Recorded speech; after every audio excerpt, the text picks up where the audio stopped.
जय Hind to all of you. दोस्तों, आज के इस वीडियो में आपके साथ बात करने वाले हैं डीएलएड के बारे में। यानी कि डीएलएड होता क्या है, उत्तर प्रदेश में जो डीएलएड का फॉर्म निकला हुआ है वो क्या होता है, या फिर अदर स्टेट में जो डीएलएड का फॉर्म आता है वो होता क्या है, और कौन से लोग उसको भर सकते हैं, उसका उपयोग कहाँ पर कर सकते हैं। जो उत्तर प्रदेश में भी डीएलएड का फॉर्म आया हो उसकी अंतिम तिथि और फीस क्या निर्धारित की गई है, कोर्स की अवधि क्या होती है, सिलेबस क्या होता है, मतलब इस कोर्स में मुझे पढ़ना क्या क्या होता है, इन सभी चीज़ों के बारे में आपके साथ बात करने वाले हैं।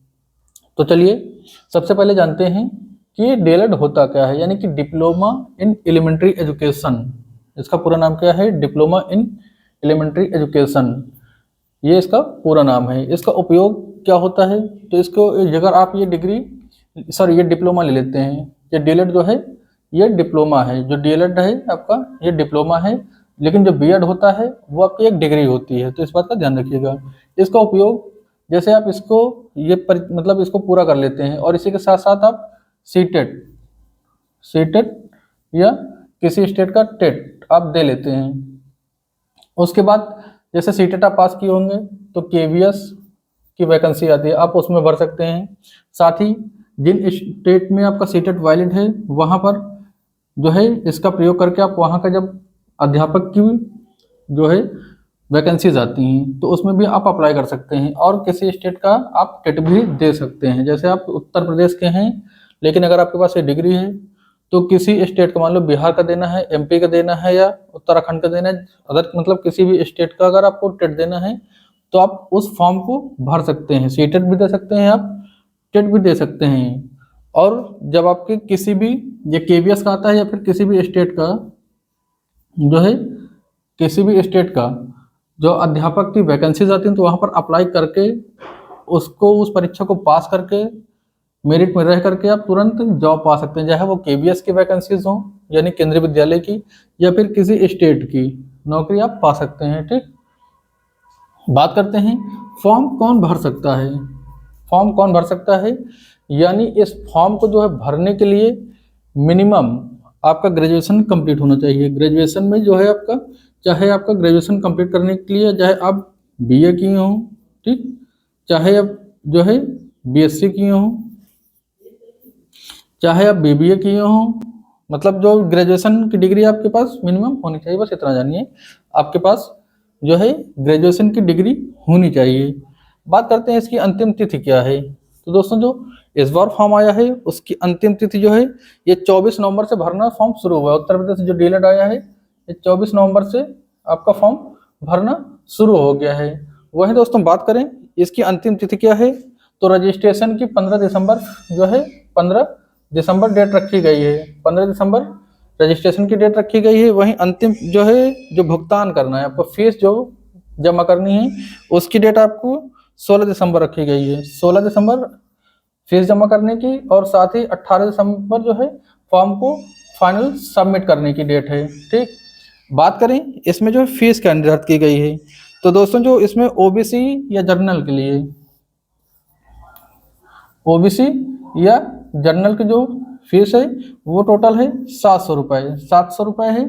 वहीं एससी या एसटी के लिए ये 500 रुपये है। ठीक, वहीं जो हैंडीकैप लोग हैं, हैंडीकैप, उनके लिए ये फॉर्म की जो शुल्क रखा गया, फॉर्म का शुल्क ये 200 रुपये रखा गया है। तो ये इसकी फीस हो गई। ठीक, अब बात करते हैं जो कोर्स होता है, ये जो आप डिप्लोमा लेते हैं इसका एजुकेशन का, उसकी अवधि क्या होती है। तो ये कहने को तो जो है 2 वर्ष होती है, कहने के लिए 2 वर्ष होती है, डिप्लोमा 2 वर्ष का होता है, लेकिन जो आपका समय लगता है वो मिनिमम 2.5 साल का समय लग जाता है। क्यों? क्योंकि इसमें ये सेमेस्टर वाइज परीक्षा होती है। 6 महीने का टाइम होता है कि 6 महीने में आपका एक सेमेस्टर पूरा होगा, लेकिन वो पूरा हो नहीं पाता है, आगे बढ़ जाता है, जिस कारण से 2 साल से अधिक का समय इसमें लग जाता है। तो मिनिमम मान के चलिए कि 2.5 साल का समय इसमें लगभग लग जाता है। ठीक, सिलेबस क्या होता है, तो इसमें आपका जो आपकी सीडीपी होती है, सीडीपी एजुकेशन, जो पूरा एक ही मान के लिए ये होता है पूरा आपका, जिसको एजुकेशन या शिक्षण कहते हैं। ठीक, शिक्षण प्लस आपका मैथ होगा, ठीक, साइंस होगी, SST होगी। टोटल 8 सब्जेक्ट आपको पढ़ने होते हैं। SST होगी, संस्कृत भी होगी, यहाँ पर हिंदी भी पढ़नी होगी आपको। और जो पहला सेमेस्टर होगा, पहले सेमेस्टर में आपकी संस्कृत होगी, पहले फर्स्ट में व थर्ड में ये संस्कृत होती है। फोर्थ में जो आपकी होगी, सेकंड और फोर्थ में इंग्लिश कहाँ पे होगी, इंग्लिश आपका सेकंड सेमेस्टर व फोर्थ सेमेस्टर में होगी। ठीक, तो ये होता है।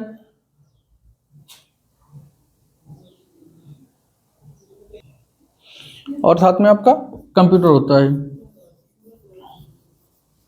कंप्यूटर होता है। और आपका जैसे कुछ फर्स्ट सेमेस्टर में होता है, सेकंड में आपका हट जाता है। सेकंड में आपका जो है इसकी जगह पर कृषि और जो सिलाई कढ़ाई का होता है वो आता है आपका।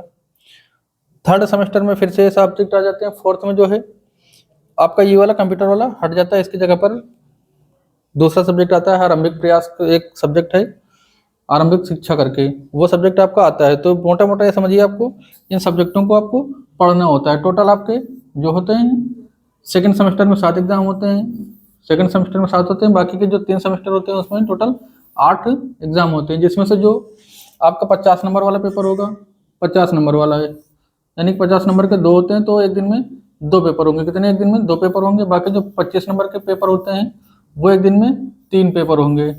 एक दिन में 3 पेपर, यानी कि फर्स्ट पाली, सेकंड पाली और थर्ड पाली। तो एक दिन में 3 एग्जाम ये होते हैं 25-25 नंबर के। जैसे फर्स्ट ईयर में 25 नंबर के आपके 6 होते हैं, तो 2 दिन में 6 पेपर ये खत्म हो जाते हैं। आपका दो बचता है, वो एक दिन में ये वाला करवा दिया जाता है। तो इसका सिलेबस होता है। फॉर्म आप भरते हैं, जिस समय आप फॉर्म भरते हैं उसके बाद उससे रैंक के निर्धारण किया जाता है, रैंक आपकी आती है। उसके बाद आप काउंसलिंग करवाते हैं। काउंसलिंग में जो आप चॉइस में जिन कॉलेजों को आप भरते हैं, मतलब आप जिन कॉलेजों को भरेंगे उसी के अकॉर्डिंग आपको उसमें से कोई एक कॉलेज मिल जाएगा।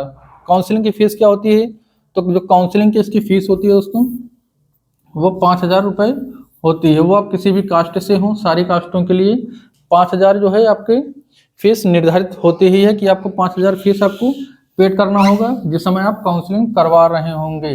अगर आपको जो कॉलेज आप भरते हैं अपनी इच्छा से, यानी जो कॉलेज आप फिलअप करते हैं वो कॉलेज अगर आपको मिल जाता है, तो 5,000 की फीस जो आपकी टोटल फीस होती है 41,000, लगभग 41,200 कुछ रुपए फीस होती है इसकी, तो इसी में ये माइनस हो जाएगी। लेकिन अगर आप अपने द्वारा भरा गया कॉलेज ही लास्ट में बाद में आप नहीं लेते हैं, जैसे फर्स्ट राउंड में काउंसलिंग हुई आपने आपकी और आपने किसी भी कॉलेज को भर दिया, वो कॉलेज आपको मिल भी गया, ठीक, तो वो आपके इसमें माइनस करके जमा कर देना होगा। लेकिन अगर इन केस आप उस कॉलेज को नहीं लेते हैं तो आपकी फीस बेकार हो जाएगी, बर्बाद हो जाएगी। आपको फिर से 5,000 का जो है फीस सबमिट करके नेक्स्ट काउंसलिंग में आपको बैठना होगा। तो ध्यान से भरिएगा। जब रैंक आ जाए, रैंक के बाद जब काउंसलिंग आपकी हो, तो आप कॉलेज पहले से पता रखिएगा कि मुझे कौन सा कॉलेज लेना है। तो उन्हीं कॉलेजों को नंबर वाइज भरिएगा। मुझे जो कॉलेज पसंद हो, जैसे आपको डाइट पसंद है तो सबसे पहले हर जिले में एक डाइट होता है, तो वो डाइट भर दीजिएगा, डाइट। दूसरे नंबर पर जो भी आपका आसपास का कोई कॉलेज हो या जो आपको पसंद हो, जहाँ पर आपको जान पहचान के टीचर हो, मतलब जो भी आपको कॉलेज सही लगे वो भरिएगा। तो नंबर वाइज भरिएगा, जो कॉलेज आपको अच्छा लगे उस तरह से कॉलेज भरिएगा कि हाँ जो कॉलेज मिल जाए आप जाके सीधा एडमिशन ले लीजिएगा। एडमिशन के बाद अलग अलग कॉलेज अलग अलग से फीस लेते हैं। कोई पहली बार में इकट्ठे ले लेता है, कोई इंस्टॉलमेंट पे लेता है, धीरे धीरे आप जमा कर सकते हैं। तो वैसे आप जाके एडमिशन ले सकते हैं, एडमिशन करवा सकते हैं। उम्मीद करते हैं जानकारी आपको पसंद आई होगी। जानकारी अगर आपको पसंद है तो इस वीडियो को लाइक और शेयर करिएगा। और जो आपके टेट सीटेट के एग्जाम होने हैं उसकी तैयारी हम करवा ही रहे हैं, तो उससे आप जुड़िएगा। साथ ही हम आपको जो आपके डीएलएड के विषय हैं उनको भी वीडियो में आपको दे देंगे, उसको हम पढ़ाएंगे, आपको बताएंगे, समझाने की कोशिश करेंगे उन सब्जेक्टों को। जब इनका पेपर होगा तो उसमें भी हम आपकी हेल्प करेंगे।